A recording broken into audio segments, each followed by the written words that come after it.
বন্ধ্যাত্বের একটি কারণ হতে পারে থাইরয়েড হরমোন কমে গেলে। আমরা বলেছি ব্রেইনে ডেভেলপমেন্ট হতে সমস্যা হচ্ছে, কনজেনিটাল গয়টার হতে পারে। আয়োডাইজ সল্ট খেলে পরে থাইরয়েডের সমস্যাটা কমে যায়। থাইরয়েড হরমোন কমে গেলে নারী শরীরে, নারীর স্বাস্থ্যে আর কি কি প্রভাব পড়তে পারে? থাইরয়েড হরমোনের জন্য নারীর যে মাসিকের অনিয়মিত হচ্ছে প্রথমে। হ্যাঁ, এটা তো বললেন এর আগে। বেশি বেশি মাসিক হচ্ছে এবং দেখা যাচ্ছে যখন বেশি বেশি মাসিক মানে কি পরিমাণ রক্তক্ষরণটা বেশি হচ্ছে এবং তারপর যখন তার বিয়ে হলো, সন্তানিতে যখন ধারণ ক্ষমতা আসবে, সেই সন্তান ইনফার্টিলিটি বলি, তখন সন্তান হচ্ছে না, এরকম হতে পারে। ওভুলেশন ঠিকমতো হচ্ছে না। তার মানে বন্ধ্যাত্বের একটি কারণ হতে পারে থাইরয়েড হরমোন কমে গেলে। হ্যাঁ, এটাও একটা কারণ। আর তারপরে সন্তান আসার পরে অ্যাবর্শন হতে পারে, সন্তানটা গর্ভপাত হতে পারে। আচ্ছা, তারপরে তো আমি তো বলেছি যদি সন্তানটা ধরা গেল গর্ভপাত হলো না, গর্ভে থাকলো, তার কোনো জন্মগত ত্রুটি বা অস্বাভাবিকতা হতে পারে? ত্রুটি হতে পারে। আমরা বলেছি ব্রেইনে ডেভেলপমেন্ট হতে সমস্যা হচ্ছে, কনজেনিটাল গয়টার হতে পারে, নানান সমস্যা হতে থাকে। আর বিশেষ করে একটা আমরা খেয়াল করছি এখন আমাদের সমাজে, সোসাইটিতে, যে সাবক্লিনিক্যাল হাইপোথাইরয়েডিজম, অর্থাৎ আমরা কিছু বলছে না রোগীরা, কিন্তু আমরা ইনভেস্টিগেশন করে দেখা যাচ্ছে যে তার টিএসএইচ লেভেল কম বা T4 লেভেলটা কম। আচ্ছা, টিএসএইচ লেভেলটা বেশি, T4 লেভেলটা কম আর কি। হাইপোথাইরয়েডিজম বেশি পাচ্ছি হাইপারথাইরয়েডিজম ক্ষেত্রে।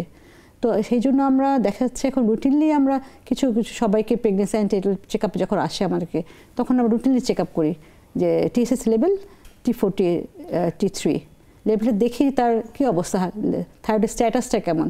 আচ্ছা, আপনি তো ঢাকাতে ছিলেন, তারপরে যশোরে গেলেন। আপনাদের কাছে যে রোগীরা আসে থাইরয়েড হরমোনের পরীক্ষা করে, ঢাকা এবং যশোরের মধ্যে কোনো পার্থক্য কি লক্ষ্য করেন, না একই রকম? একটু বেশি, গ্রাম অঞ্চলে বেশি। কারণ হচ্ছে একটু সচেতনতার একটু আছে, আমাদের অভাব আছে। যেমন আমরা বলি লবণ, আয়োডাইজ সল্ট খেলে পরে থাইরয়েডের সমস্যাটা কমে যায়।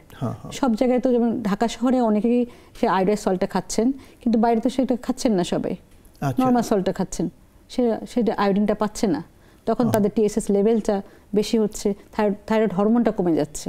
আচ্ছা, আপনি একটি ধারণাগত বিষয় বলেন, ঠিক সমীক্ষা না, ধরা গেল 10 জন গর্ভবতী নারী আপনার কাছে এলো, আপনি সবার থাইরয়েড পরীক্ষা করলেন, থাইরয়েড হরমোন, এর মধ্যে সাধারণত গড়ে কজনের মতো থাইরয়েডের সমস্যা পেয়ে থাকেন?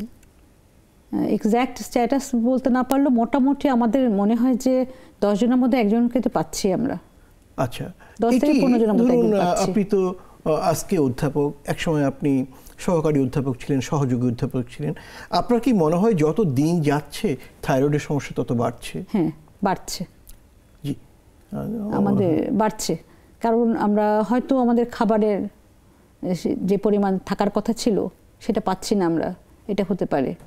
আচ্ছা আচ্ছা, কিন্তু ইতিমধ্যেই কিন্তু আমরা আর কতগুলো নতুন তথ্য পেয়েছি, গবেষণালব্ধ। সম্প্রতি যেটা এসছে সেটা হচ্ছে আমাদের পানিতে এমন কিছু উপাদান পাওয়া গিয়েছে যেটি ক্যান্সার তৈরি করে এবং থাইরয়েডের কর্মক্ষমতাকে কমিয়ে দেয়। আমি বোধহয় আজকেই না গতকাল এরকম একটা রিপোর্ট এর প্রকাশটা দেখলাম।